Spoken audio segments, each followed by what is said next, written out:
This is becoming more like a... That happens when we start the webinar. They will start joining in now. Oh, please. Roll in. Let's see how that happens. Okay, there you are. Then we'll wait for that number to sort of settle down, should we? Or we get started? I think we can get started. The context will be very important, whatever Kirti Bhai will be speaking in the beginning. We can get started. Okay, over to you, Kirti Bhai. I'd like to see how you will want to set the tone, initiate the context. Thank you. Thank you, friends and colleagues. Let me first thank Dr. Hariharan. Hari Saab, thank you very much. And this distinguished panel that we have today for presenting this webinar. It is the first of the 4 webinars we are planning in the coming following weeks on this theme. And for that also, I must thank Dr. Hariharan for thinking it through.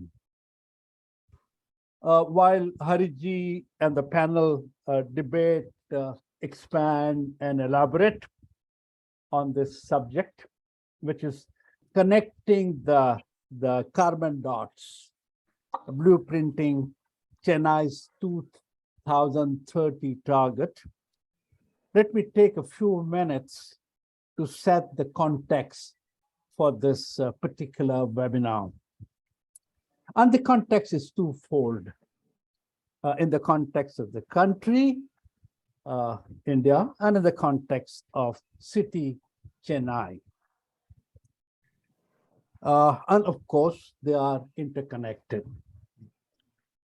As many of you know, we are doing this webinar series for the past 2 years. And this is 83rd webinar.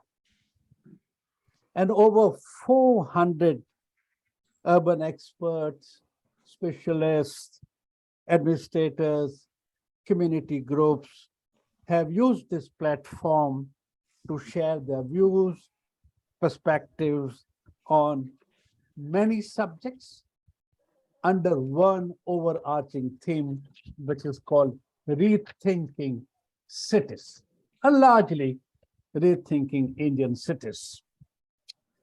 And even though I'm a bit concerned that Jagan Bhai may run away, I thought let me kind of give you my reasons why we think it is time to rethink our cities.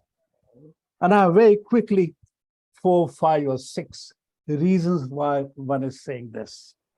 One is this, that India, and that includes its government, its people, its professionals, have not understood its urban challenge sufficiently. I'm not saying not understood at all, not understood sufficiently. Second thing is this, the response, therefore, is inadequate, and the Indian cities are not what they should be. Third is this, that evidence is not hard to find. Just about every sector of the urban world here is a matter of deep concern and even some amount of worry, and be that pollution, destroyed rivers, slums, ever-expanding informal sector, housing stress, governance, municipal finance, just take anything. And it's a matter of concern and worries. Fourth point is this, not meeting the challenge in a proper way has a very huge cost in terms of quality of life of millions of people, especially the poor and the low-income groups, and also impact on the $5 trillion economy ambition of the country. That's the fifth reason. And other reason I'm saying is this, and I think that could be contested, the conventional sources, which includes government, professionals, private sector, academic community, they do not look like producing any new areas, ideas, initiatives that would change the narrative.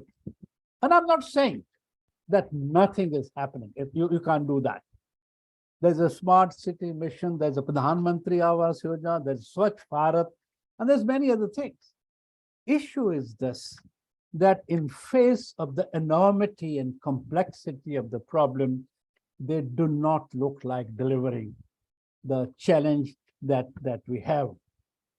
Now, it is in that context that we started working on this webinar series. And we thought that conventional solutions, conventional ways of working is not going to deliver. What we require is a paradigm shift. We require new ways of thinking and new ways of finding solutions. And we have been saying for a long time that in order for proper response to emerge, we require a multi-fronted, a multi-organization, societal partnership.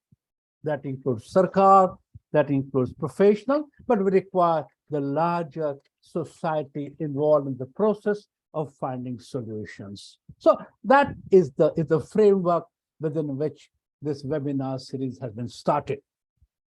The second important reason, and I'm sure Hariji will elaborate this at some length, is this, that we are supposed to create a support constituency for a project that we have started in Chennai.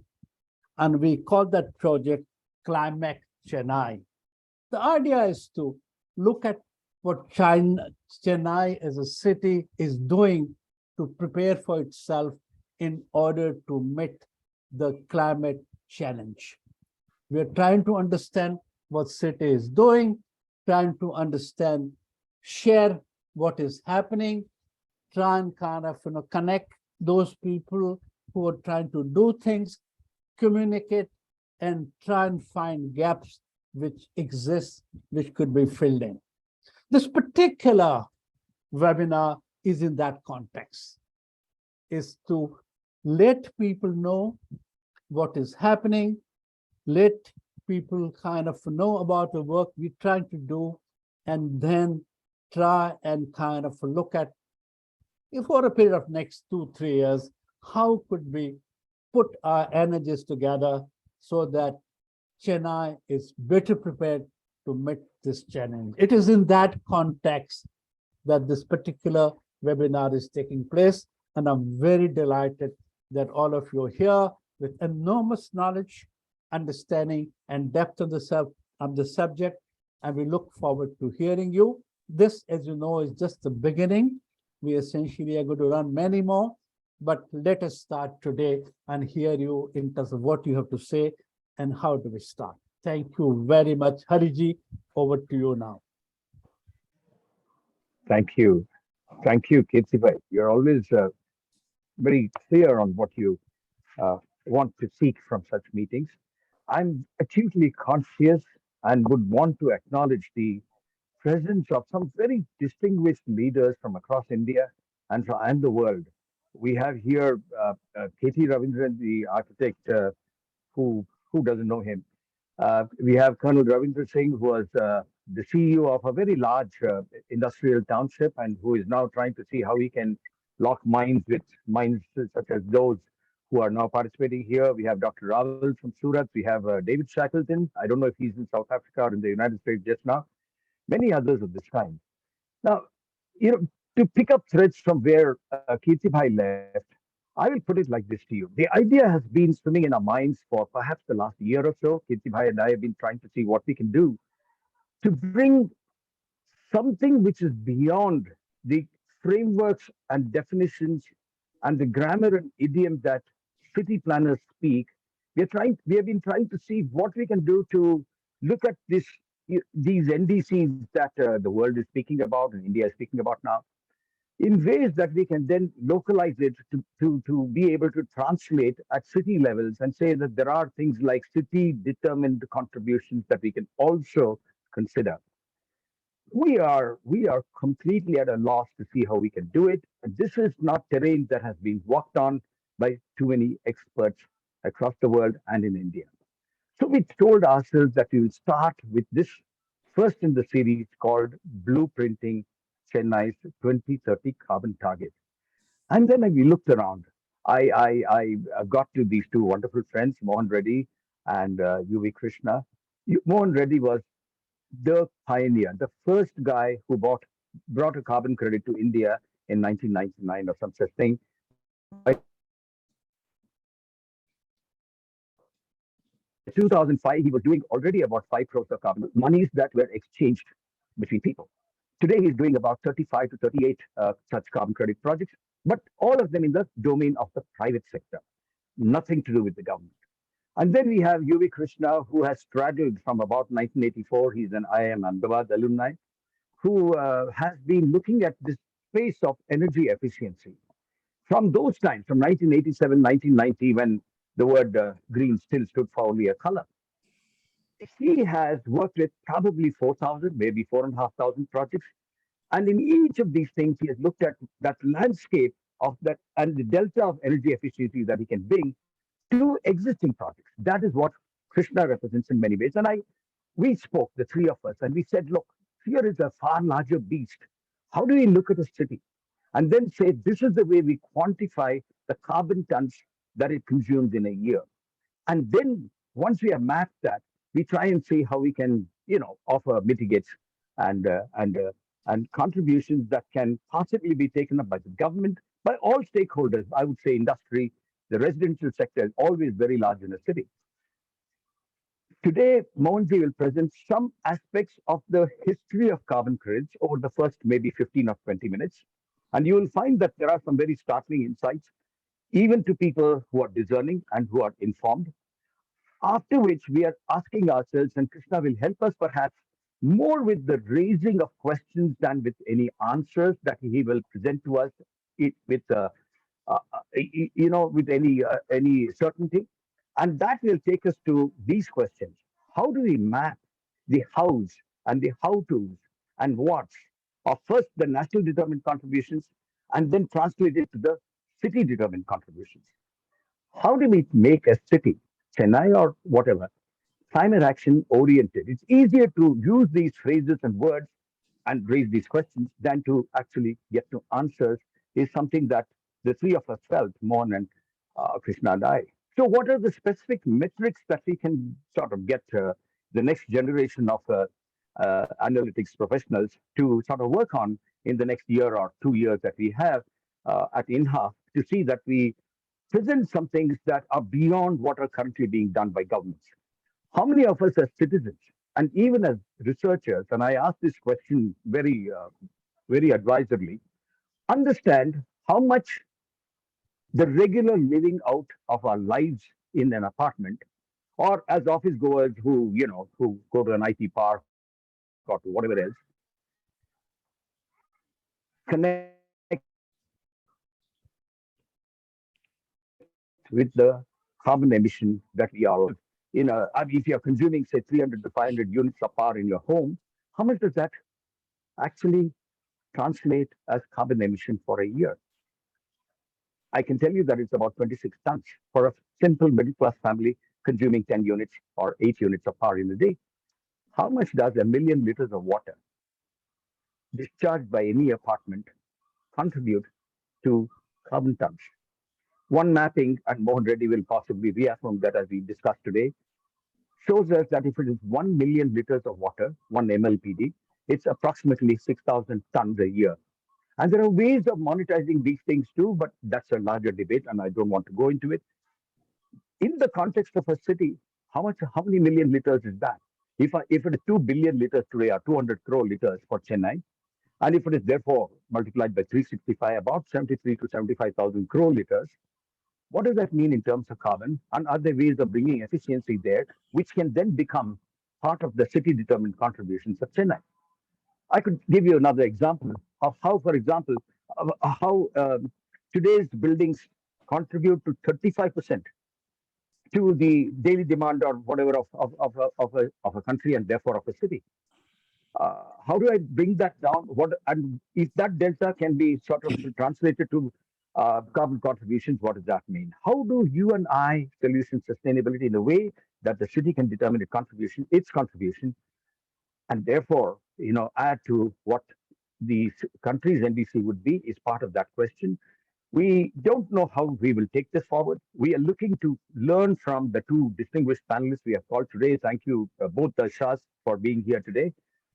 And I'm hoping that what Mohan Reddy will present first at the larger level of this history of carbon emissions and carbon credits, and what the nuances are between VERs and CERs and so on, will help us take to the next part of it with UV Krishna Mohan Rao coming up with another set of thoughts. I leave this here. We will come back to you all after Mohan Reddy presents and Krishna does. Mohan Reddy, can I Yes. request you to take the mic now? Yeah, thank you, Hari sir. And welcome to the panelists and distinguished panelists and the participants. So I'm going to present what you call, as he said, that about the macro level about this climate change. And when I'll just share my presentation before I, take up the matter. Yeah.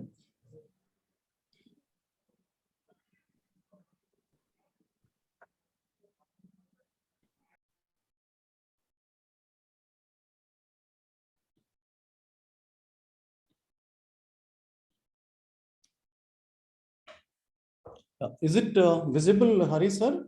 Yes. Good. Yes, yes, So, please go ahead, Mohan. Please go ahead.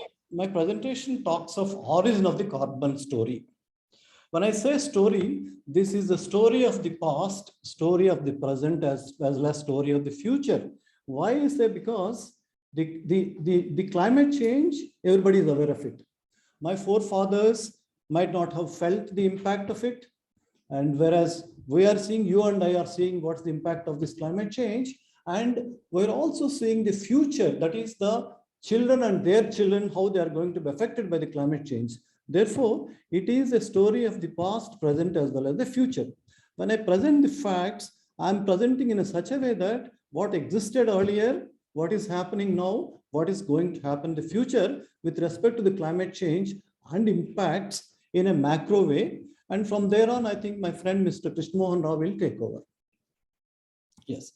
If you see this evidence, this evidence is available for a long time from the scientists and other experts. And the evidence says that there is a link between emissions and global warming. More the emissions, your warming will go up. And the impact is seen in every region. It's not India, it's not Bangladesh, it's not Europe, or it's not US. Every region on the earth is facing the impact of the climate change. And GHGs or impact is not a new problem, because even as early as about 125 years back in 1896, a Swedish scientist predicted that changes in atmospheric carbon dioxide levels could substantially alter the surface temperature through the greenhouse effect. This was done in 1896. We are seeing now the same thing, because normally in the case of greenhouse, natural greenhouse effect is there, where the gases in the atmosphere will trap the sun's light and keep the planet in a warm position. Otherwise, we cannot live in this planet. What happened is that when more gases are released with the consumption of the fossil fuels, more heat is trapped in the atmosphere, and that is warming the earth, leading to the global warming. Global warming is responsible for the climate change. So this is the impact of this greenhouse effect. It was suggested in 1896 itself. Unfortunately, we could not paid any attention for it. UNFCCC was formed after the Earth Summit held in Rio de Janeiro in Brazil in 1992. What is the object of creating this United Nations Framework Convention on Climate Change is that to stabilize greenhouse gas concentration in the atmosphere, so that it would prevent dangerous anthropogenic interference with the climate system, because what you call is anthropogenic is man-made. So to prevent that, they said that these gases should be stabilized.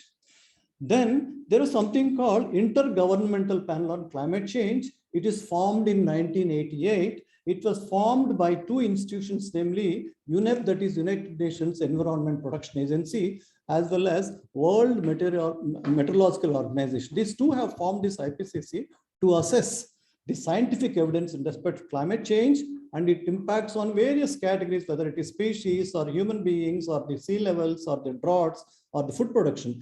These people have been making elaborate reports with lot of evidence, because these are manned by the renowned scientists in the world, all over the world. And they are bringing these reports called assessment reports in every 5 to 6 years. The last assessment report was made by them in 2021. This report says that we cannot rule out catastrophic outcomes because of the climate change. That is 2021 report, as latest as possible. Then who should own the problem? The problem is caused because of excessive consumption of fossil fuels, right? Whether it is diesel or coal, whatever it is. All these days, this was done by the developed countries, whether you call it Europe or USA. They have used these fossil fuel resources such a way that these greenhouse gases have increased and the global warming has gone up, causing this climate change. If you look at our GDP, we have a GDP of all this world is about $95 trillion is the world GDP, whereas India alone is about $3.5 trillion.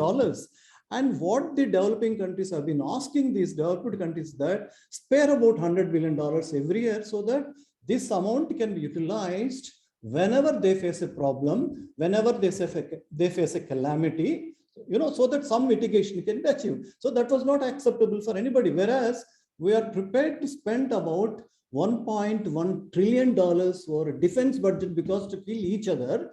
Okay, this is the budget of only top 5 countries. We have about $1.1 trillion and we are not able to spare about $100 billion, which is for the good of all the people, particularly the vulnerable sections of the society. And the top 5 greenhouse gas emitting nations have lost about $6 trillion between 1990 to 2014 because of the calamities of the climate change. And India alone is estimated to have suffered about $87 billion as per the World Meteorological Organization in 2020. And when it comes to Chennai, Chennai has about 440 billion rupees due to 2015 floods alone, because whenever the rainy season starts, they will get some kind of calamity in the form of a heavy downpour which inundates everything and then cause all these kind of losses. And when you come to the case of vulnerable countries, you observe that as recently as in 2022, Pakistan has lost 1/3 of its land due to floods, and about 33 million people have been displaced. This is not just Pakistan. And what is its responsibility? Is it responsible for the climate change? Not at all. It's a poor country, right? And not able to meet even their both ends. Similar is the case with what you call, this California wildfires. Then you have a lake drying out in the eastern France. So many evidence are there which say that because of the climate change, a lot of things are happening which are not good for the humanity.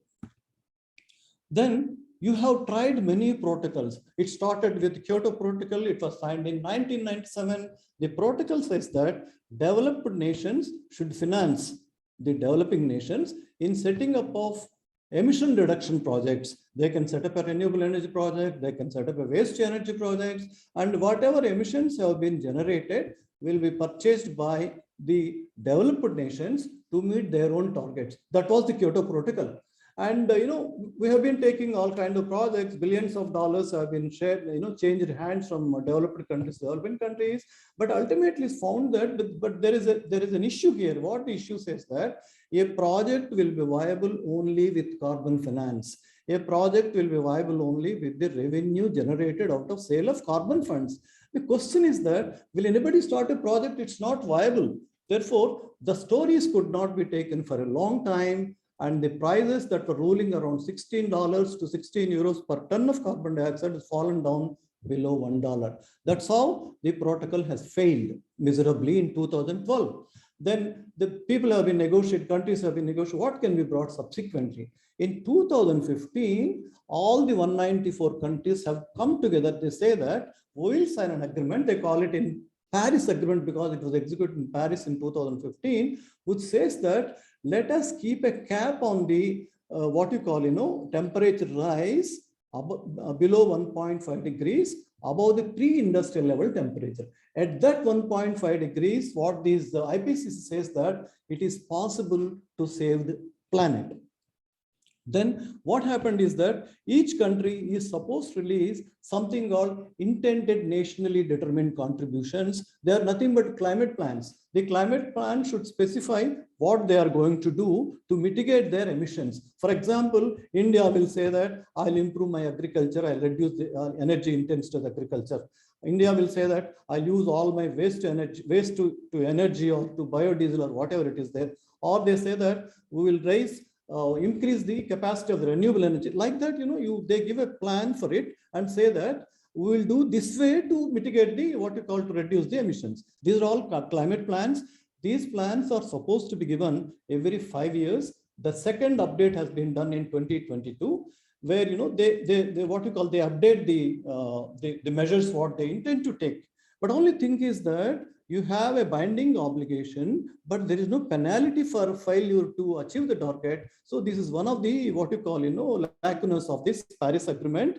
Now, the Paris Agreement has brought a lot of awareness among the countries because of the what they should do in order to protect the climate. So they brought the terms like net zero. Net zero is nothing but whatever emissions are generated in the by an individual or by an organization or by a country, it should be balanced through removals of the equivalent amount, either through renewable energy efficiency, or investment in nature-based solutions, afforestation, like that, and bring down the things to zero. What they say is that by 2030 they should be able to bring down by 50%, and by 2050 they should be able to bring down the balance. Each country has given their own targets, and Japan said I'll be able to do it by 2030. Europe and US said 2050, and a country like UAE, United Arab Emirates, they said they can do it in 2050, whereas China and India have taken a little higher time of 2060 and 2070. It's obvious because we have about 1.4 billion people,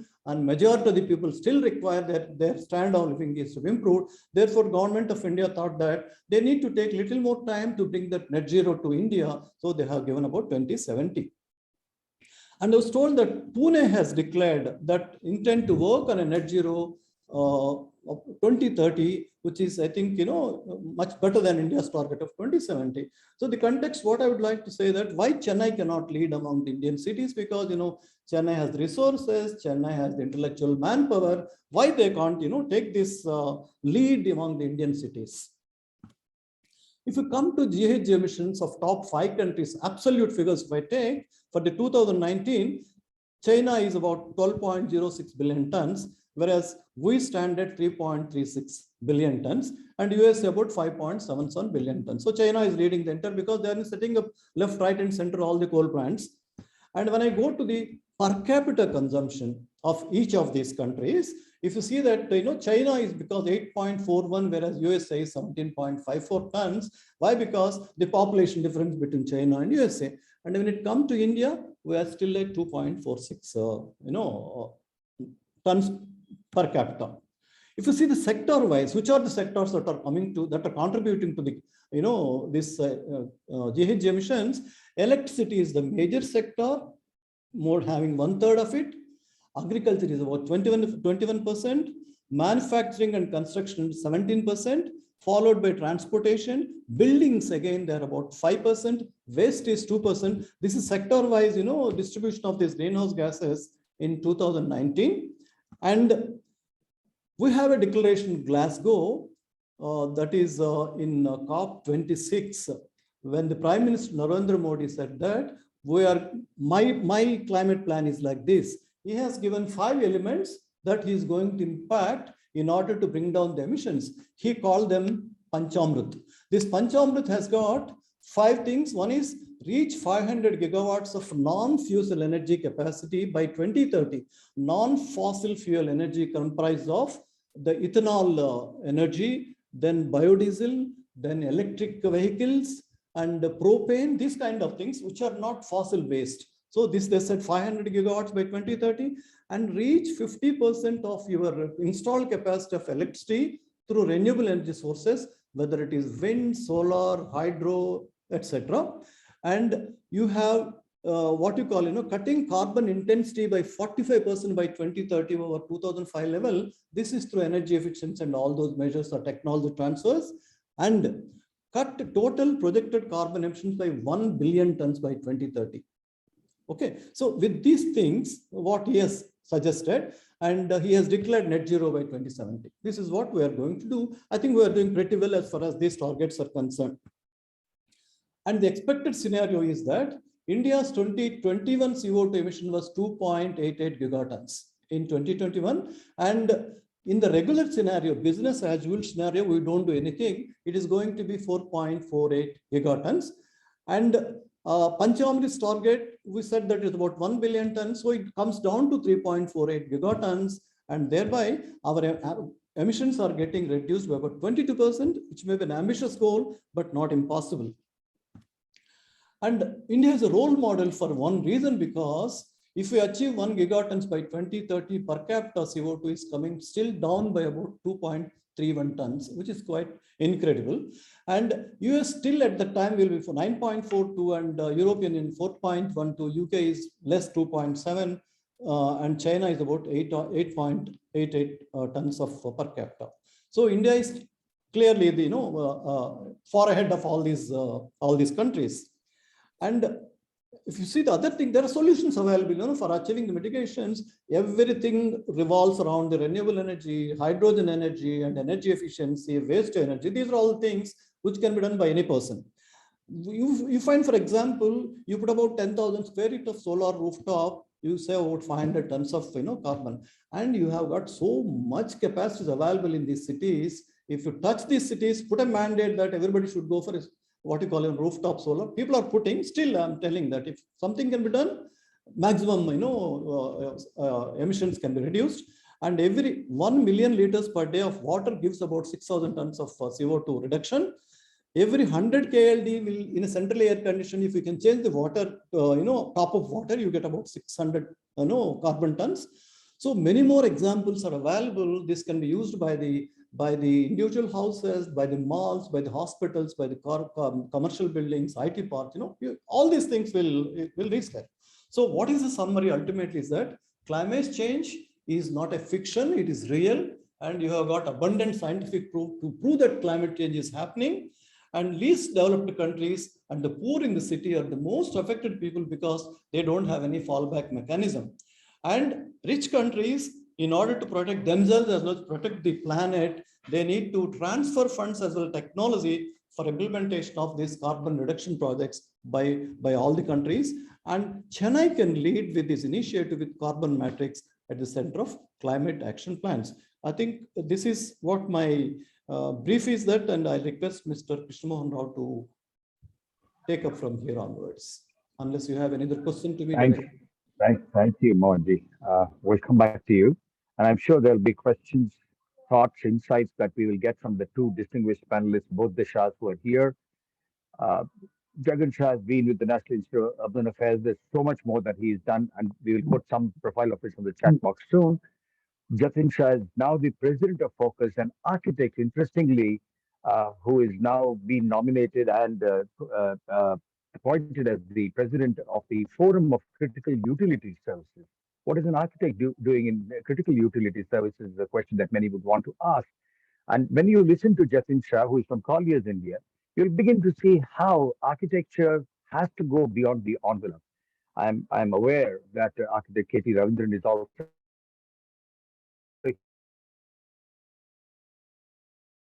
here, and we will listen to him too at some point in time.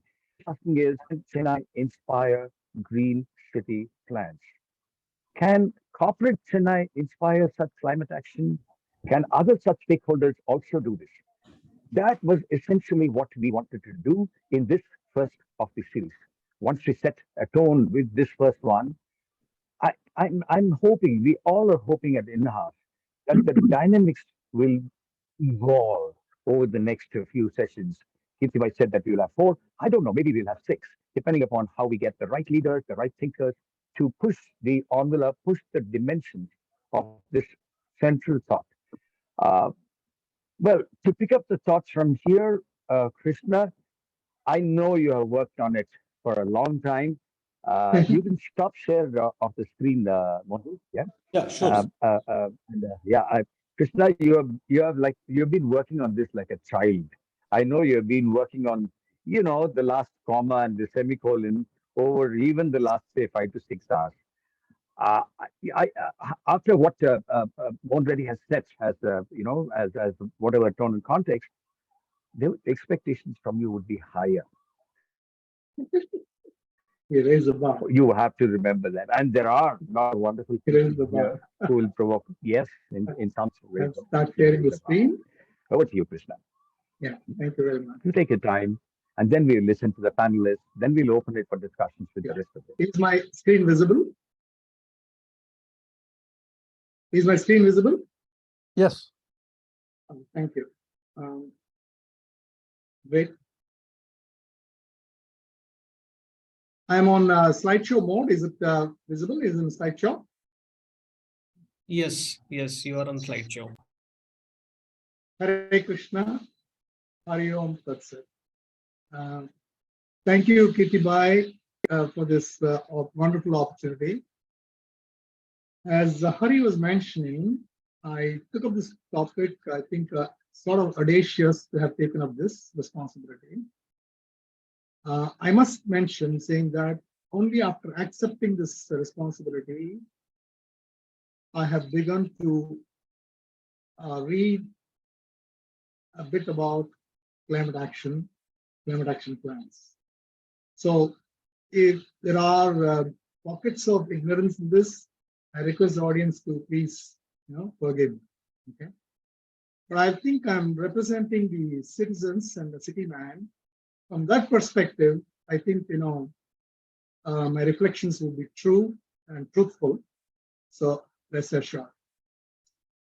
Mohan Reddy Saab has done a wonderful job, in terms of giving me all the story. I just, in the beginning, I'll continue with that. This presentation structure is talk about the bouquets and the brickbats, climate action, change action plans, global and local and Chennai initiatives. What are the climate changes? What are the mirror reflections? And connecting the carbon dots. Therefore, if you are part of the person or the image in front of the mirror, please don't complain. It's your image that I'm bringing it.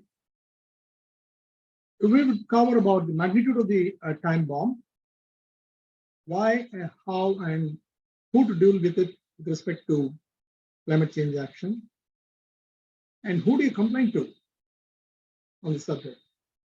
And then Chennai Climate Action Plan Pursuit, I call it. And finally, what do you take away from this presentation? In that, I would be dealing with the need for awareness a little bit, lessons from others and success and failures, measures, check, verify, and planned actions. Sort of, I think, PDCA, plan, do, check, act, verification. Now, when it comes to the good things that are being done, Tamil Nadu is amongst the first in India for promoting sustainability, first to come out with a climate action plan, amongst the first, and top class in respect to renewable energy being supported. One of the first states in the country to have large-scale rainwater harvesting, particularly Chennai. And if you come to smaller ones, issues like the ban of single-use plastic and things like that. I'm also, indebted to, the organizers INHAF, ANSA, Altec Foundation, ICCW, and Focus. You're all doing wonderful work. Salam to you, pranams to you, kudos to you. When it comes to the other side, the flip side, there's too much of talk. I feel there's no commensurate action, even lesser in terms of what is being measured, done is being measured.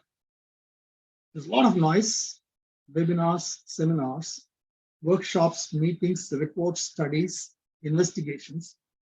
You name it, we have it.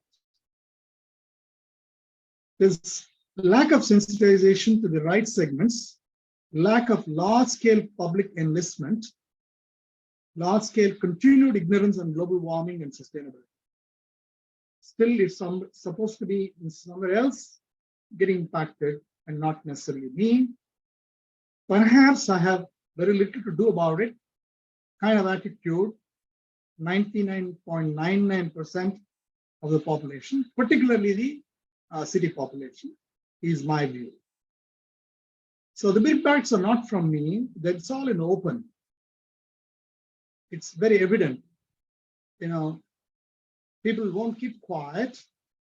They would bring to the fore what is happening, what's not happening. Therefore, I think we can't be a cat closing the eyes and drinking the milk. So what we do or do not, watched round the clock, as simple as that. And this picture summarizes it all. Who is to enforce the law? Who is to practice to be a teacher? And who else is to? So we can preach sustainability, even the ones entrusted to protect sustainability, only when I myself and we ourselves practice. I dare to say this to all the organizers.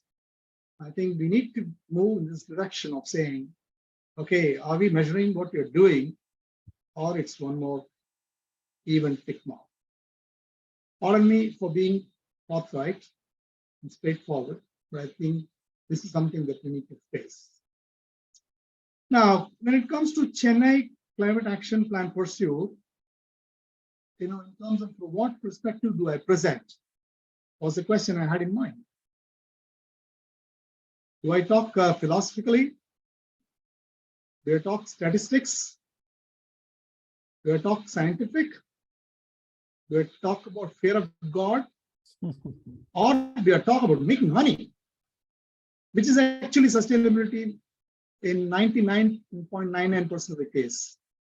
You have some budget to, you are an authority to create some budget, approve some budget, or you're seeing the budget, somewhere or other, you are monetizing the whole exercise of sustainability. That is the one. How does it concern you is what I do address. So it's a tricky job. So allow me to please give a flavor of all of this. And I think what I need to cover would be the PDCA. Plan, do, check, act. A city climate action plan is, I think, the first of the PDCA P is done. Okay. Boss, please do. Check, act again in terms of whatever is the corrective actions. So now coming to the second part, in terms of the global and local initiatives, global warming is from us as a science. You want to complicate the subject, you say, I think there's a lambda effect.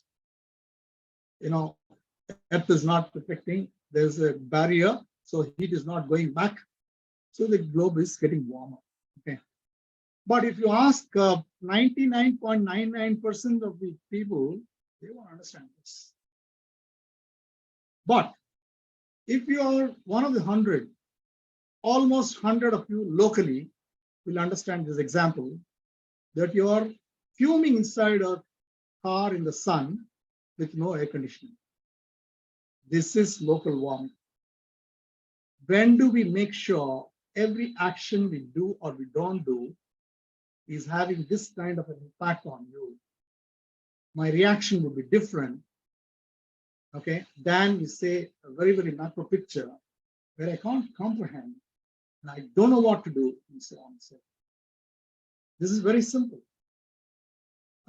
Sun rays, light is nothing but a simple 8th standard the physics student would tell, nothing but frequency. It hits the glass, comes inside the car, it changes the frequency. The changed frequency does not have the ability to get out of the same glass. So the heat builds up. So we need to understand the subject of global warming from a macro perspective in terms of what I can do, and a micro perspective, which is more important, where you can have more and more and more people, public in this. Now, what is a net zero journey? Another jargon that you come across, okay? I'm taking this from the perspective of energy, which I'm familiar. Visualize the energy and carbon, first step. Optimize energy usage. Renewable self-generation. New streams through storage. Decarbonize heat and cooling. Renewable certificates. Somebody's making money. Emissions offset and removal. And decentralization and decarbonization. This is the journey that you go through for net zero energy. Okay. Now, you do the same thing for ditto for water or waste, or for that matter, everything that is to be net zero. Simple. Okay. Now, Mohan Saab has talked about this. There are, global initiatives. For 50 solid years, I think we have seen a variety of international and national organizations have been doing this. Okay. And when it comes to the popular UN Sustainability Development Goals, there are 17 goals. And as far as city is concerned, all of the 17 are applicable. Okay. How much of our city is taking care of all these sustainability goals is a subject different that somebody has to verify. One of the latest reports is on climate change by IPCC, Intergovernmental Panel on Climate Change, 2022, just completed. The impacts, adaptation, vulnerability. But see the mind-boggling number of people involved. I just superimposed on this picture of the rapper. 270 authors have been involved. They represent 67 countries. 675 contributing authors. 34,000 scientific papers.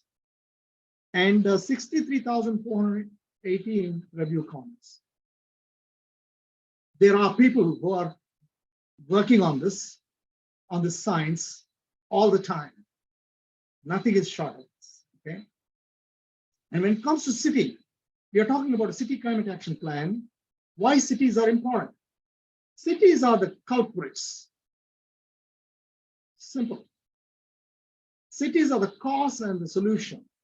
More for the cause and less for the solution in terms of reality. 55% of the global population live in cities. 75% of the greenhouse gases emissions are contributed by the cities. 70% of the cities are already dealing with the effects of climate change. The bottom graph is the picture is 1% cover of the cities of the entire world. But what they do are a home for over 50% of the world's population.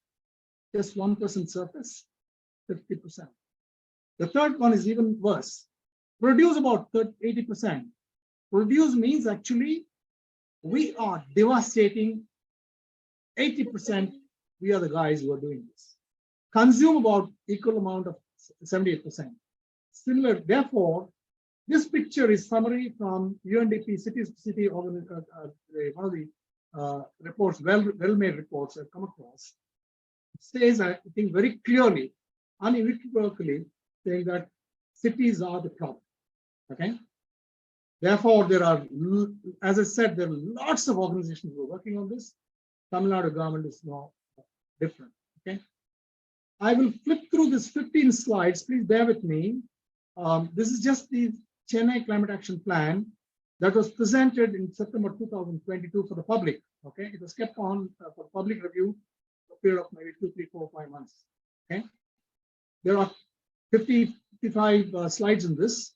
I'm just going through this for you to know contextually. That's all. I think Chennai has a plan very clearly, and they have taken stock of it. They've also said, I think, what needs to be done by mitigation, adaptation, and resilience management. And very, very clear. Okay, and they have relied on authentic sources and authentic agencies, including the education institutions and academia. They've taken all this. But what is worrying is, even with the scenarios that are projected, we are still nowhere. Even by 2050, we are not really coming to net zero. Still there is gap. With a very, very ambitious scenario, God only knows who has that ambitious scenario accomplished. All right. Now, I also want to just quickly take you, there is an organization set up, with the chief minister being there, etc. They've set up goals and they have priority sectors. And each of the sectors, they very clearly outline the objectives and also the actions. So for example, decarbonizing electric grid and increasing usage of renewable energy. They have 2 objectives, about maybe 10 objectives and 10 actions. Energy efficient buildings, they have 10 objectives and 8 actions. Transport, they have again 10 objectives and again 15 actions. 11 actions for the sustainable waste management. Like this, in all, for the 6 major elements, they have outlined maybe about 100 objectives and maybe about 75 actions. All right. Now it's all there. And then they also said what are the roles and responsibilities, what are the recommendations, and so on. I have to do that in contextually to say, I think people have done good amount of work and come to this and so on. Okay. Now the thing is, I think we are very, very good at someone else's work, you put it as your work, subsume some of the work and say, call this as climate action. You do some smart city work and say climate action, and so on and so forth. Are we doing the risk? So this slide sums up saying, I think it's a point to ponder. It's something that you need to rethink on. Now the third section is climate changes. I'd like to do some reflections connecting the carbon dots, magnitude of the time bomb, why, how, and who to deal with it, and whom to complain. Okay. Now I come to the definition by the world famous United Nations World Commission definition on sustainability and environment development. Defines sustainability as development that meets the needs of the present generations without compromising ability of future generations to meet their own needs. This is a wonderful definition, very theoretical, beautiful definition, theoretical. I say this theoretical because I think I see nowhere in terms of reality we are anywhere near it. We are perhaps 180 degrees opposite. Now, how I see it is, my perception and practice is development, super comforts that meet my limitless wants today. Okay. Now, how am I to be concerned for tomorrow's folks and biodiversity? Come on, chaps. Are you serious about my welfare? Okay. That's the definition that we have in reality. Now, human species, amongst the 8.4 million species God has created, are the most intelligent. That's what we think, of course. Okay. God has given us intelligence, think about it, use it, apply it intelligently, and so on. But see what we are doing? Earth Overshoot Day marks the date on which the entire humanity's demand for ecological resources and services in a given year exceeds what the earth can regenerate within that very year. God is so beautiful, nature is so beautiful, whatever you take as resources, natural resources, he gets it replenished the very same year. Okay? But what have we done this year that's just gone by? In 2022, Earth Overshoot Day was on July 28th. Friends, we have eaten up our grandchildren, great-grandchildren fixed deposits ahead of time. The definition of UN says, take care of the future generations. What are we talking? Whom are we kidding? Humans in 2022 used as much as ecological resources as if we lived on 1.75 Earths. Okay. Now the worst part is, if the whole world is not enough, if we were all to live, the entire world lives like the US average US citizen, we require not 1.75 Earths, we require 5 Earths. We may be surprised, but amongst us in cityites, we would be somebody who would be beating even the US. Supposing the entire world is behaving like a, don't care at citywide, we may require not more, not 5 Earths, much more than that. So please tell me, are we consumers or unwitting gobblers or destroyers? Me, am I a consumer or a gobbler or a destroyer? The answer is, you know it, I know it. But we behave as if nothing affects us. Okay. This is a Swiss bank building, not in Switzerland, but right here in Chennai, hot and humid Chennai. Are we consumers or gobblers? Greenwash on all sides. If there was an opportunity, this architect or the designer would have given, if there's an opportunity, even the terrace and the underground, you would have given glass. This, I made an intern, do some path analysis for this. She came out saying, I think this glass facade is adding 800 tons of refrigeration for this building. Who on earth can help us? Entire building. And the worst part is, ironically, platinum rated. And you claim that you use eco-friendly green glass. This is what is our education. Now, energy can never be created nor destroyed, but the energy conversion utilization creates devastation and destroys the environment. Why? Energy extraction, transportation, generation, conversion, transmission, transportation, distribution, end use energy. You think of coal, oil, anything for that matter, it has to go through all these steps. And you are creating environmental degradation. The next one will tell you even more clear. This is by my guru, Dr. Brahmanand Mohan Reddy. 100 the primary energy. After the power plant losses, it becomes 40. After the T&D losses, it becomes 34. And after reaching the end user, it just becomes 2%, less than 2. 100 has dwindled to 2. So take-home message is to progress from being energy user to carbon manager. Please, it has a 50 times impact on what you do at your home. And the switch, the finger that you use for switching on something or not turning it off when you're not required, it has an impact of 50 times on your lives and our lives. Okay.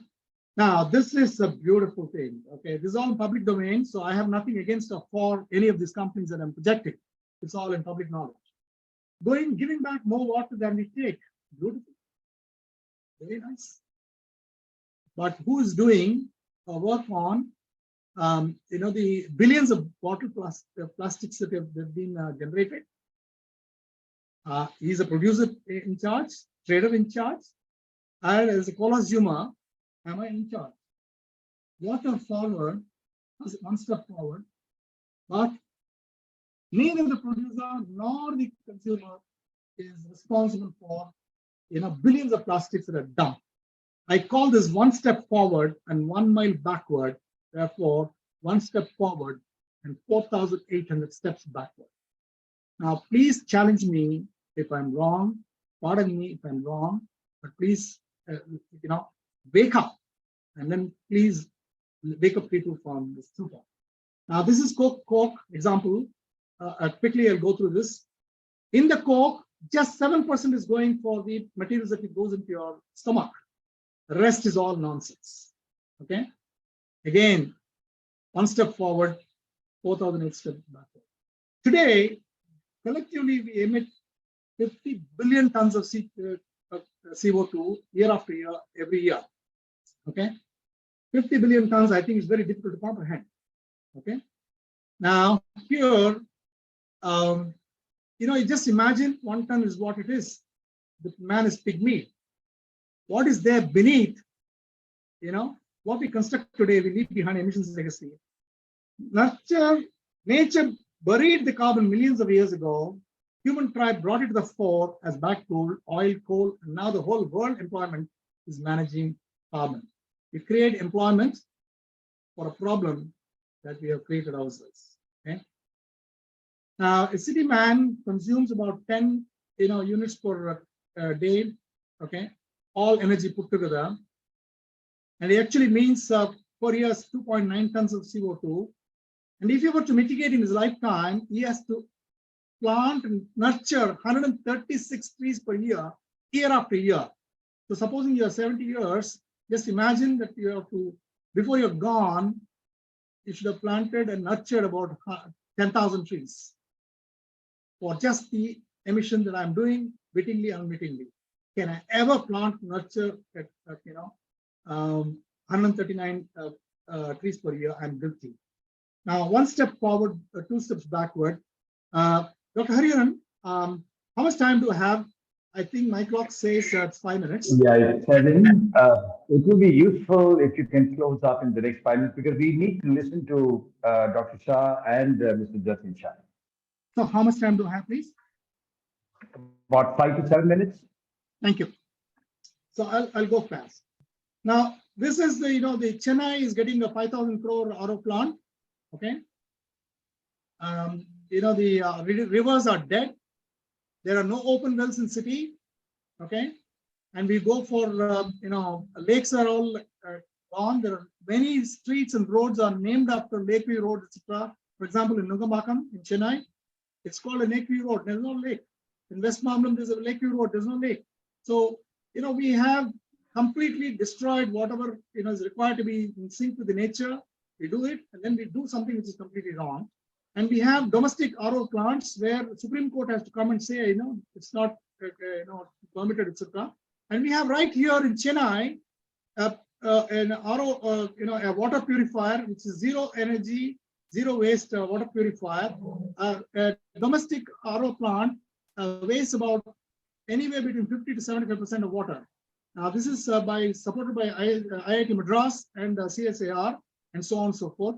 And, you need to figure out who should be supported and so on and so forth. Okay.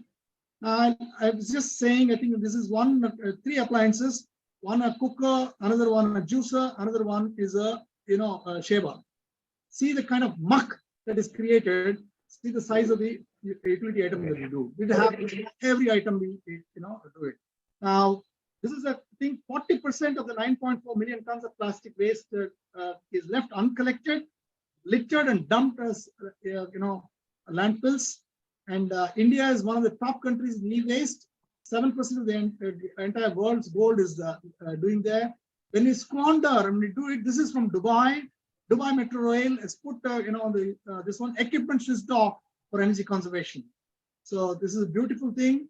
You have your entire country is on the energy and then so on. This is by 5-star platinum rated 5-star hotel in Chennai, running a green conference. Everything against nature.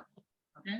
Now, embedded water, you need to really figure out what's the kind of water that we have consumed when we consume any of this. It's amazing. Okay. We don't realize this. We don't realize it at all. Okay. Now, you see in Chennai, any medical or professional college, the car parks are full with the students and the faculty, individual private vehicles. Okay. Now, this is Surat, one of the diamond merchants plant where, so that's the kind of thing that we did. Now, let me come to the take home. Take home is very simple. Need for climate action starts with me and ends with me. Very, very simple. You can talk it global, etc., but ultimately, to whom am I working? If I'm not able to relate to, my own association, forget about it. Your grandfather is not going to come to it. And then I'm also very, very, let's say, disturbed by the targets and years that we are given ourselves. Okay, 2070. Why some of the mighty guys who can do today? The Infosys, the Tatas and the Reliance and the Ambanis and all of this.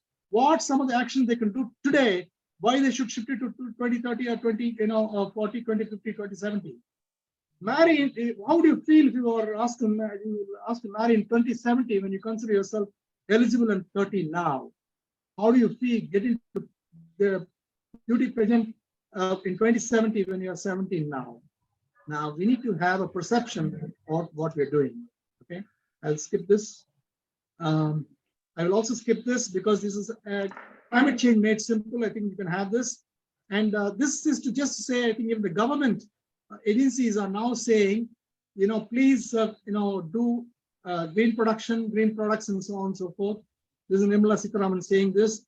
And for people who say it's difficult to raise money for sustainability, this is Indore example where they've raised green bonds over 250 crore. And this is the model. I will leave it here to say, I think anybody in the, whether you're a retail investor or a system integrator or end client or the aggregator, everybody have money in, sustainability. It can be a self-financing activity when looked in totality.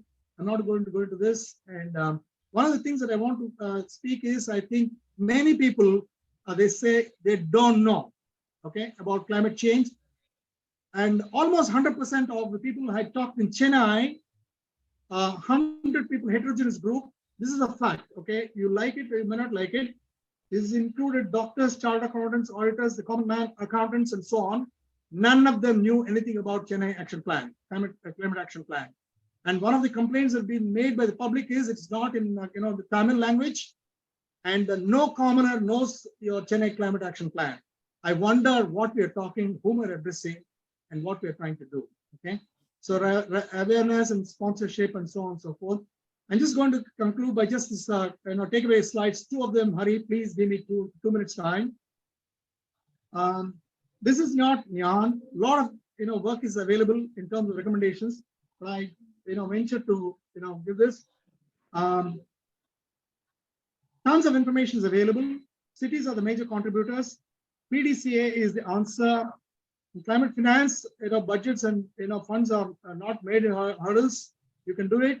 Awareness, you need to really get into this. And as far as mitigation is concerned, show by example. Adaptation, resilience, again, start with the street level and so on. My appeal, biggest appeal is please do check, verify, act as the biggest message I would like to leave.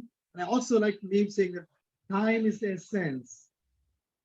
The impact due to climate change is increasing and devastating every second, every minute. Therefore, the time to start action is now instead of waiting for the target years of 2030, 2050, and 2060. Thank you very much. Hare Krishna. Thank you, Krishna. Dr. Jagan Shah, can I request you? You've heard. I don't want to make any comments. I'd like to see if we can listen and learn from you. Dr.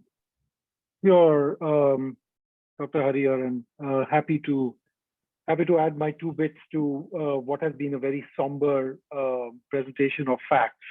They are harsh facts, and I think it's interesting that we have 2 Mohans who have presented those, 2 Krishnas, and they should certainly practice playing the flute and giving us some more of the melodious music as well.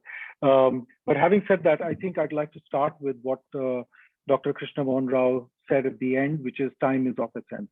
This is the key point, which is that the climate change scenario does not leave us with much luxury in terms of time, and we have to. So Kirtibai, you said in the beginning that I'll run away from what you were saying. Not at all. There's nowhere to run. Climate change leaves us with no place to run.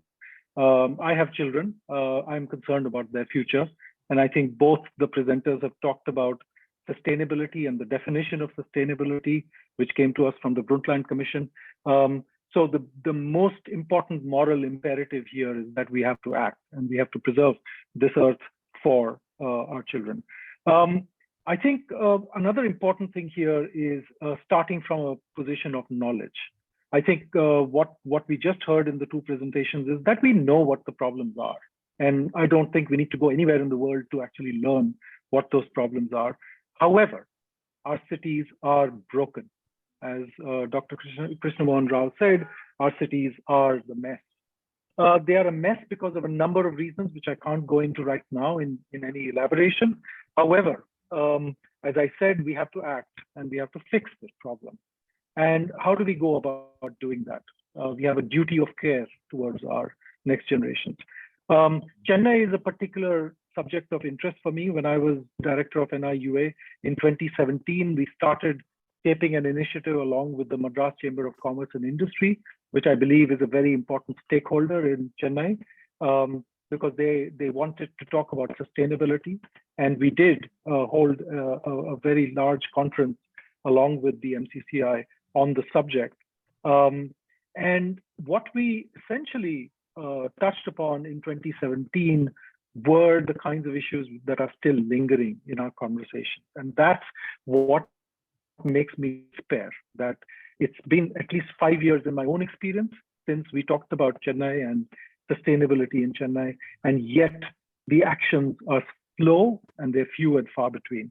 And what exactly is the reason why that happens? And I'd like to just very quickly kind of dive into that. Chennai has a plan. Mumbai had a plan. Mumbai's plan has been scrapped. Chennai's plan, I hope, survives.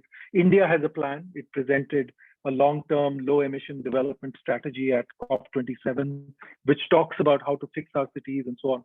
So we have lots of ideas. We have lots of knowledge about what the solutions should be, and yet we fail to implement them. So I would underscore that we need to gather a consensus around focusing on implementation. Can we get stuff done? And I don't believe that any of the problems that have been mentioned have not already got solutions attached to them.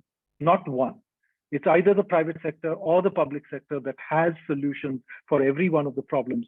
Our problem remains, and our binding constraint remains, the inability to take one solution in one place in India, or for that matter, in Chennai or the Chennai metropolitan region, and replicate it elsewhere.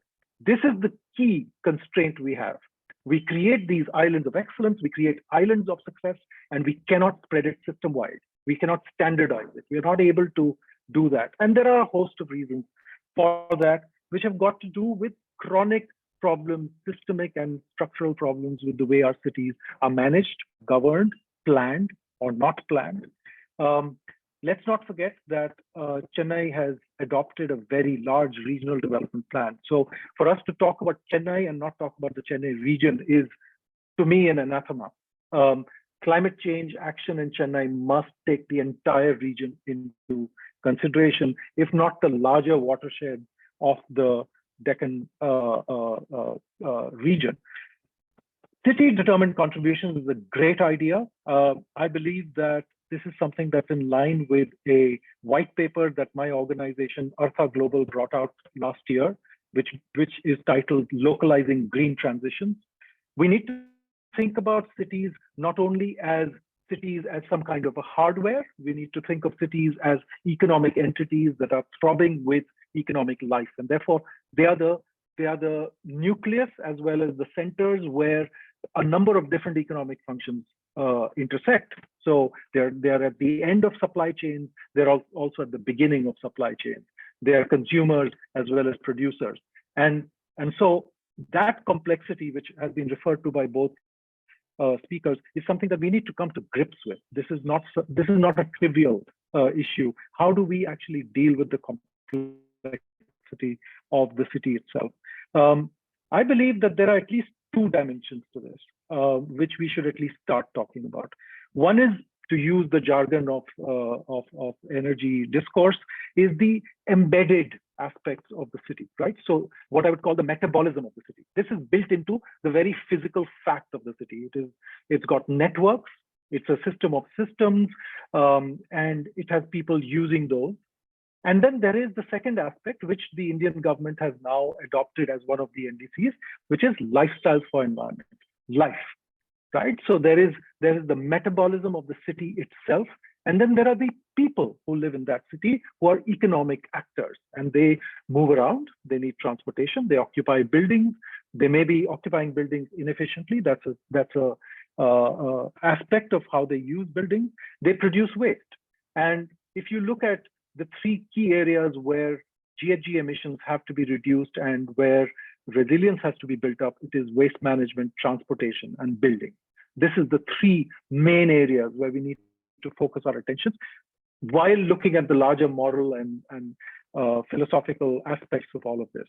So let's look at the metabolism. Let's look at how much carbon is being embedded in the infrastructure that we are building almost routinely, almost mindlessly, I would say, because we build flyovers all the time as if there's no stopping the pouring of concrete. We need to think about repurposing of infrastructure. Are we using our infrastructure efficiently? Is that a question that we are even asking our city authorities? Are you using what you have built efficiently? We don't ask those questions. So I believe that to add to the pile of problems that have been spelled out, here's another one, right? Are we able to think about lifestyles in a way in which they can be accepted? Can we induce the behavior change that is necessary? And Dr. Mohan Rao talked about our waste generation and our habits and so on. Having said that, we have adopted a market economy, and we will have to find smart ways in which we can wean people away from the wasteful consumerist lifestyle to a lifestyle that is actually devoted towards sustainability. We have a mindlessness about the way in which we live in our cities.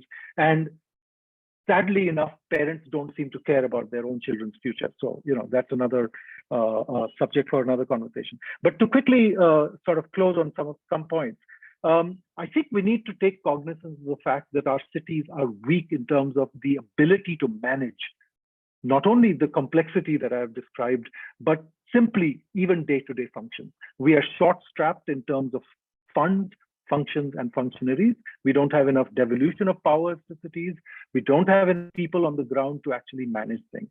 So we have to deploy smart technologies as much as we can. We have to train and retrain and upskill a lot of our city manpower, but we must keep in mind that without bringing together the golden sort of what I would call the quadruple helix of government, business and industry, local institutions, and local communities as being part of solving this problem, we are not going to get anywhere. So let's be very mindful of the fact that this is a big, hairy problem, and we have to find a common solution to it. Do cities have the data they need to monitor their performance? Climate action is fundamentally about the ability to measure and monitor your performance on climate indicators. Do cities have that? Are they outcome oriented? Are they even thinking of end of the pipe? So let's address some of those basics. We are constantly feeding water into a network. We do not measure what reaches the other end. Now that's a very simple problem to solve, but we do not ask the consumer of the water, are you actually getting the water that you are supposed to be getting? So let's start doing some of that. Are the cities thinking integration and convergence? And by the way, I'm one of the authors of the Smart Cities Mission, and I find myself in many forums having to be an apologist and a defender of the mission. But actually, if there was one thing behind the theory of change in the Smart City Mission, it was to think in an integrated way and to converge all the efforts in the city across all of the different sectors and all of the investments being made in different sectors through a local area planning methodology. So smart cities were meant to do that. Whatever might have transpired in terms of the implementation is for history to decide. Are cities able to bring that quadruple helix together?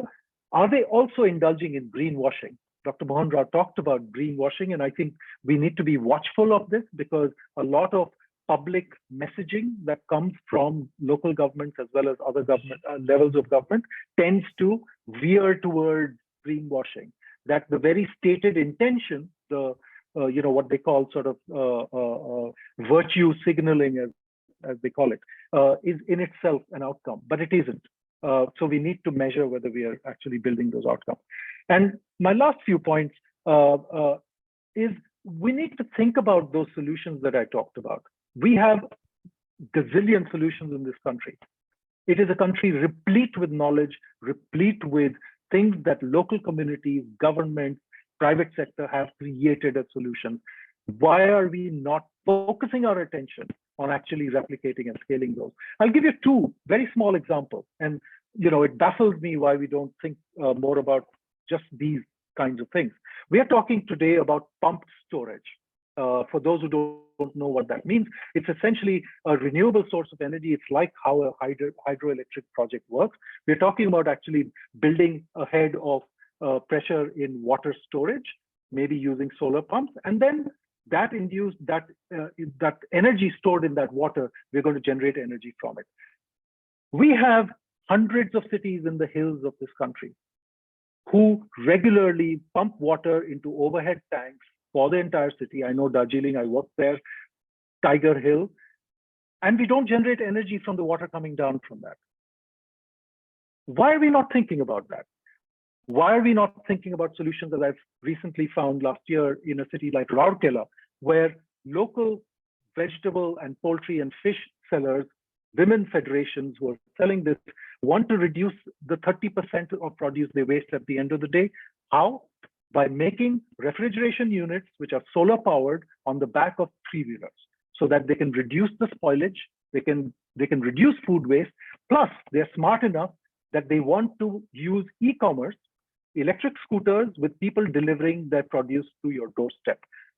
I see that to be the future. We need to think smartly about not only making these solutions widespread, but replicating them across our entire cities and regions. So the key question here is, do we have the gumption? Do we have the capacity to bring together this in a form of consensus that, hey, let's start from a position of knowledge. We know what there is, both in terms of solutions and in terms of problems. Can we bring ourselves together? Like Kirtibhai said in the beginning, can Sarkar and Samaj and Bazaar, can we all actually bring this together? Our cities are like Humpty Dumpty, which had a great fall, and we have to figure out how to put it all together again. Thank you. Wonderful. Thank you so much. I thought Krishna was provocative. You were even more so. Jatin Shah, your turn, please. And after that, if Architect K.T. Ravindran will want to join the panel, I can happily, make him part of this in a way that he could possibly chip in and offer some insights. First, Jatin Shah. Thanks, Dr. Hariharan, and thank you, everyone. I think this whole session has been very enlightening, and someone already put it on the chat box. It's very enriching. At least for us at Focus, we are now trying to, reflect upon this very deeply. We are shortly going to again start a session which is across the 5 cities, trying to cover our collaborative approaches on achieving this net zero targets or decarbonization targets. Now, as Sir mentioned, there is a lot of talks and everyone is talking, but really no action happening at the site level. We can see a lot of green building certifications, platinum rated buildings full of facades, etc., etc.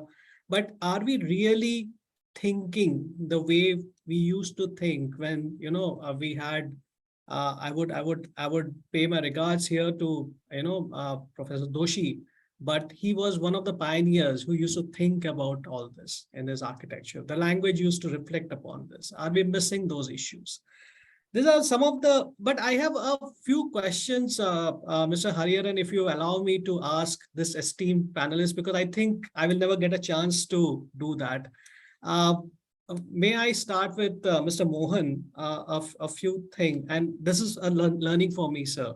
What do you think top 3 or 5 commitments which us as building industry practitioners should actually be, making sure that we implement that on our project? Our message goes loudly, and I will see to it that it's done through the Focus channel when we do it pan-India, but we will, I'll just go around and possibly with you, Mohan sir.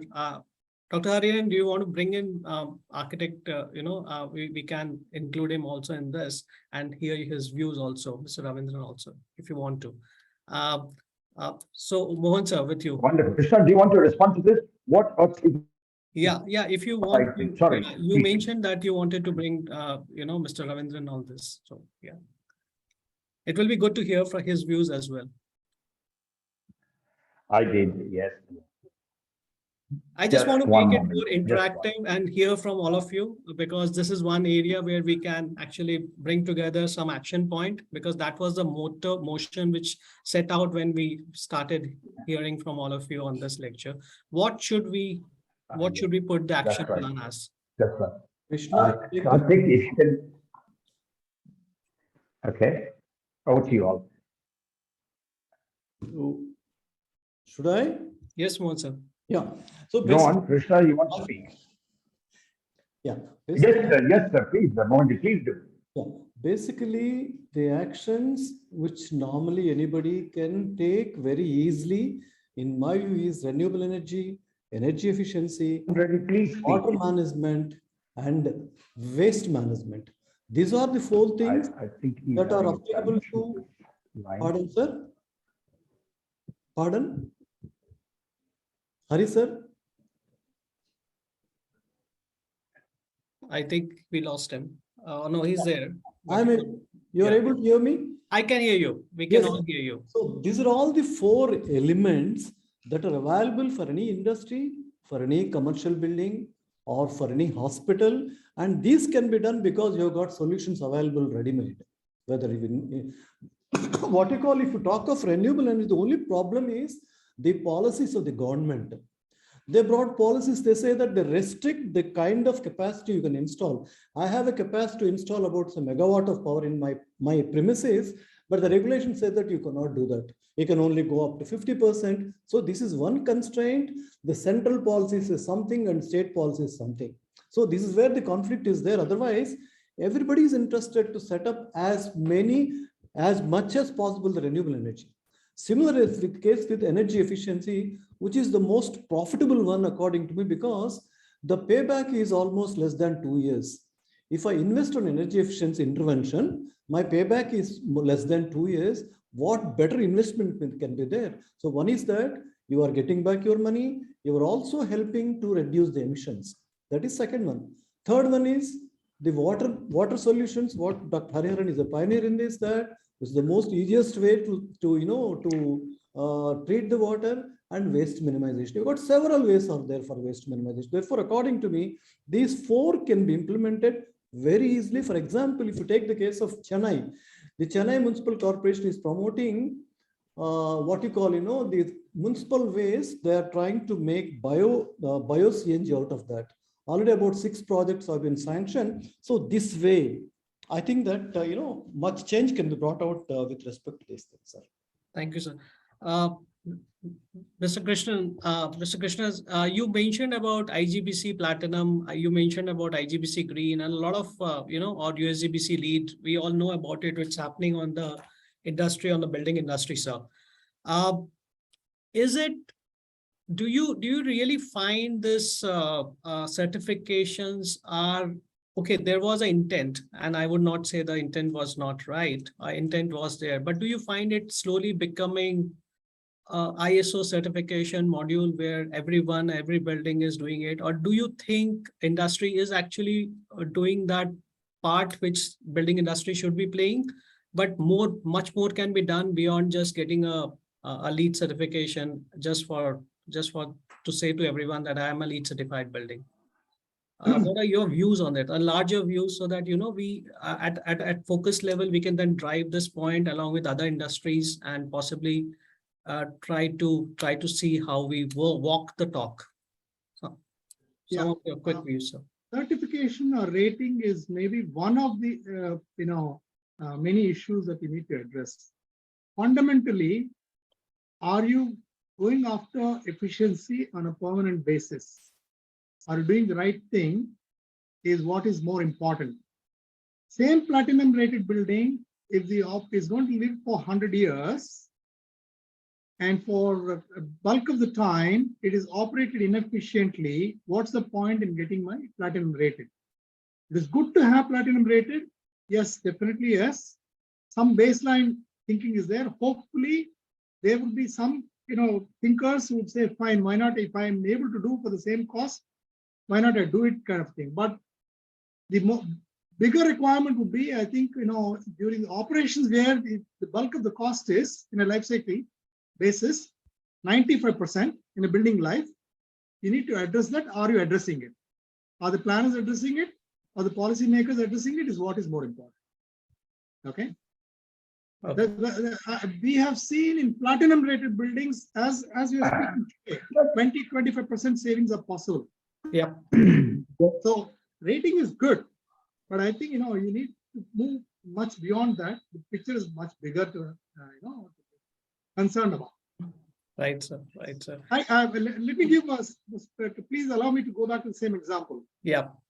Now, IIT Madras and CSIR clears a filter, water purifier, zero energy, zero wastage. Okay, costs only 4,000 rupees, 2,500 to 4,000 rupees. It can remove arsenic and iron also. Okay. Now, what a bigger stamp you require? Please tell me. Number one, the domestic water purifier. After the Supreme Court has intervened last year, they said they cannot call it as RO. They're selling it as intelligently as purifiers. They're adding back minerals, cartridge, and so on and so forth.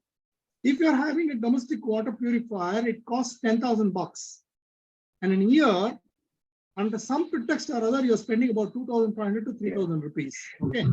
Now, Krishna, for what? what's happening is, you are actually, where are you putting your money?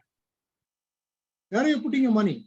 So if you are a person who's in charge in no matter what level, what organization you are, I'm just giving you this example to say, please make your money more productive, more sensible, in sync with the nature, all the time. All the time. That's our responsibility.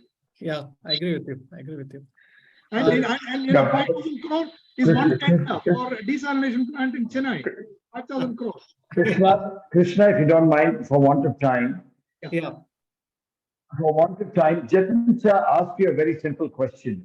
What are 3 to 5, 4 things that I can take to industry practitioners as someone who is heading focus?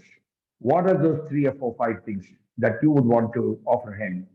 Specifically to the Krishna. building developers, so that okay, we are all here to talk about Chennai as a city, but I am saying if I have to make at a macro level a lot of impact, let me also start from micro level. Go to the developers, go to those investors, go to those builders. I got your question. I'm requesting, yeah. Krishna, can you respond to that, please? Yeah, no, I would say, I think to start with, if you have an authority or you can influence the authority, people in authority, enforce the best benchmark that has been attained internationally today. I'm not talking of rating, okay? Yeah. So this is true for energy, this is true for renewable energy, this is true for water, this is true for any resource. Correct? Now, if you don't have that kind of governance, or guiding principle, how on earth any builder is going to do anything? Please tell me. Okay.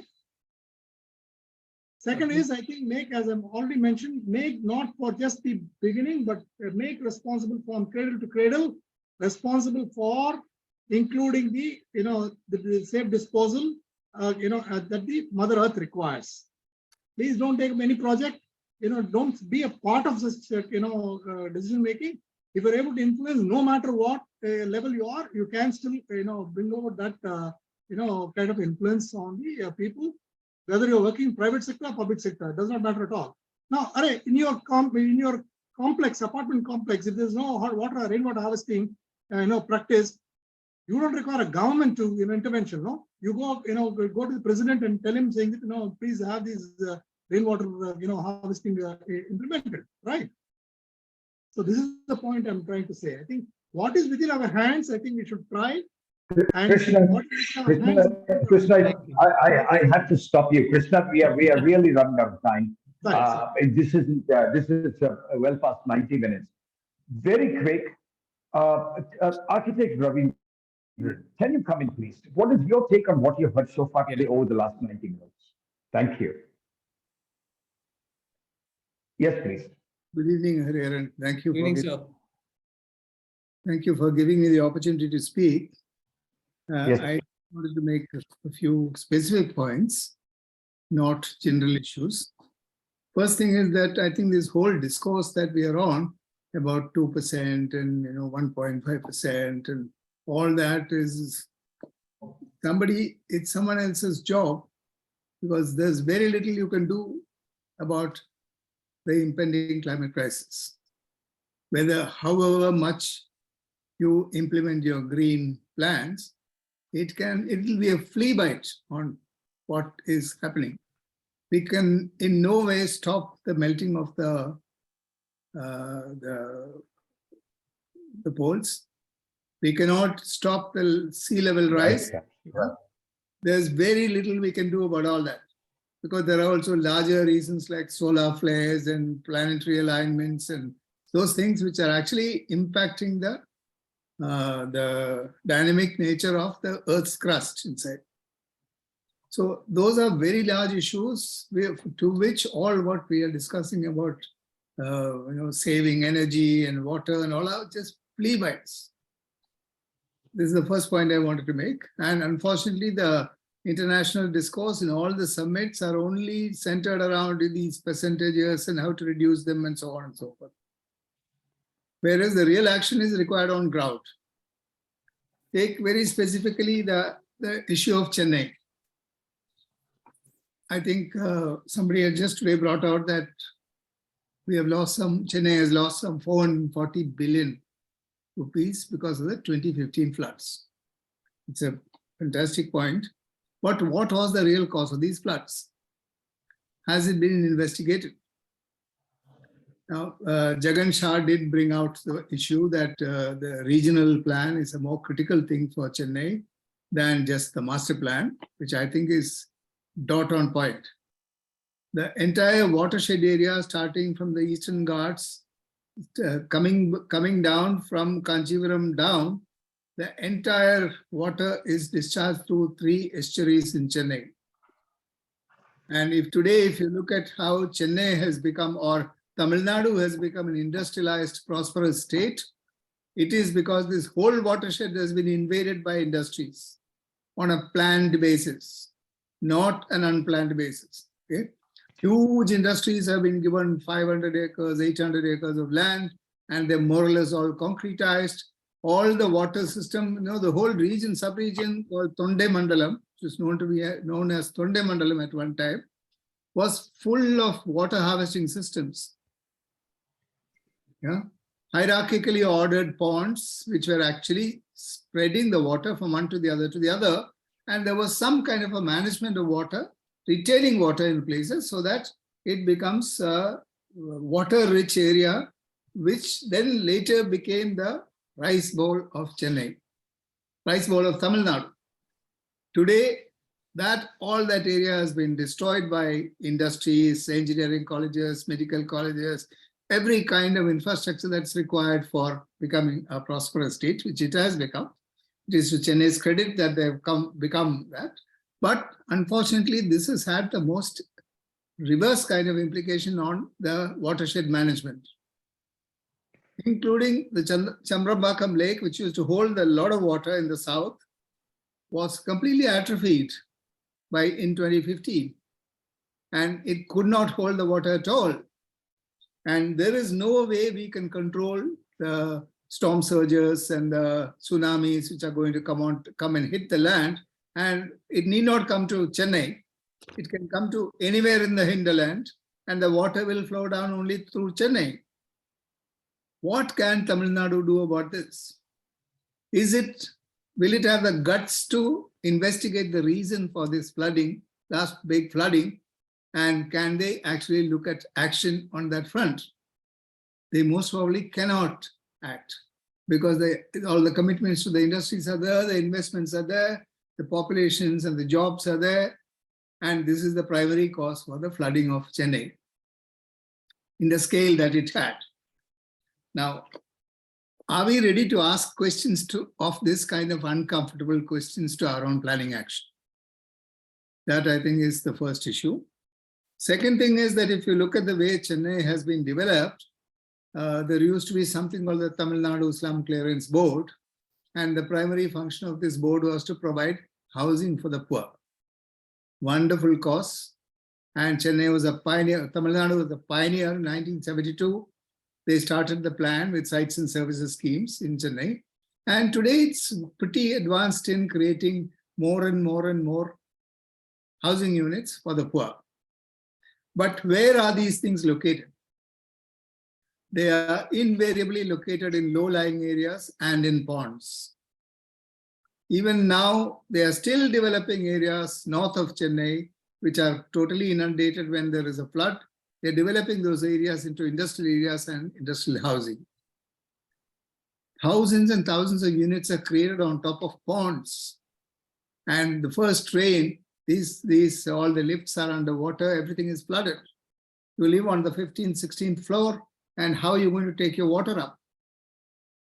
The poorest of the poor are paying a very heavy price for this unplanned development. It's the study of land and water has just not been done as a basis for planning. However much you may try to reduce the use of glass and you have more water saving and so on, if you have not studied your land, your cities sit on the land. If you don't understand the land, you cannot do urbanization. You cannot do a plan. And unfortunately, this is still not being addressed. This is a very critical issue of taking up areas, low-lying areas and ponds in Chennai for low-income housing. Low-income housing is even worse because there are higher densities. Many more people are affected. And not only that, their livelihood is affected, their homes are affected, they cannot commute long distances. I mean, it's been a mess in terms of locating people and their workplaces. So this, I think, is the second most important thing for Chennai. And the third one I would say is what has already been described by various people as inclusive action, because these decisions are made completely sitting in offices by the engineers of the Tamil Nadu government. Nobody is consulted. When the urban poor is consulted recently in a slum which is next to the Madras Central Station, they refused to move to the new areas. They just refused it. When they were being given free, fully finished housing, they refused to move there because they know that they are moving into disaster. Yeah? There has been no consultation so far. Now there is the new government, Tamil Nadu government is far more progressive than the ones which we have had before, in my view. And they are now moving into initiating some local action. And I think that is the way forward. So I feel a lot of our discussions, we are barking up the wrong tree. There's very little we can do about climate change, but we can certainly do hundreds of things for mitigation and building in resilience in building up the cities. I think that's where the focus could go. These are my humble suggestions. I'll leave it at that. Thank you. Thank you, sir. Thank you. Very insightful, sir. Yeah. Very lovely. There we go. It's a tough one. I think this last nearly 100 hours told us that we were not wrong, KTY. In all the discussions, we have somehow got to be a little defensive on how such bad news can be documented and then taken to the government in a way that, as Architect Ravindran said, we can ask those uncomfortable questions. Yeah. We have not got there. I'm certain who is going to argue with KT Ravindran on how these far larger forces are not something that this one species on the planet can actually take on. However, what he said about mitigation and the building of resilience has got to be worked on. KT bhai, I'd like you to see how you can possibly capture some concluding notes, bearing in mind that these four distinguished speakers and Architect Ravindran have spent 100 minutes with us and would expect the team here at INHAF to do some homework in a manner that we can go back to them probably 4 or 5 weeks from now as we progress with the series with other speakers. Kirti bhai, I'd like you to see what that is you would want to pledge as commitment to these 5 distinguished minds who have spoken so far today. Thank you. No, I think, thank you very much, Hariji. And I think there's no way to summarize this or even talk about taking home, because there's so much that has come up in 4 presentation. And of course, last one from KT. In fact, I was thinking that, it will take almost a month for me to digest all that I've heard today, even though one was talking about it and reading about this and thinking about this. There's a huge, any number of things that we could do in terms of asking questions, which we are trying to. As a matter of fact, today what I have learned is this, that, yes, we've been asking questions. Time has also come to ask the right kind of questions, more strategic kind of questions that we could. I also agree with you that, with Krishna ji, with Mohan ji, with Jagan, we have made a very small beginning in Chennai, and you obviously have large number of things to teach us. And I think we would try and come back to you in the next few weeks with very specific questions. With my younger colleagues, I think, who are at this and the ground in Chennai, I'm sure they would have asked and learned a great deal today. I understand one of them, Karthik, is going to kind of say last few words and thank everyone. But we are the ones we are talking about CDCs in terms of from nationally determined commitments to we are now talking about city determined commitments. And I think we want to go to Krishna ji, we want to go to Mohan Saab, say, look, and of course, Jagan and Jatin Saab, how do we do it? We've started thinking about this, and all of you seem to have lots of ideas in terms of how do we do this. And I think if you are able to do it for one city, Chennai, as Jagan says, and really show what is possible, you essentially have opened a door for large number of other cities. And that is the direction in which we would like to move. And that is how we would want to use your energy and your wisdom and your enormous abilities for that purpose. So thank you very much.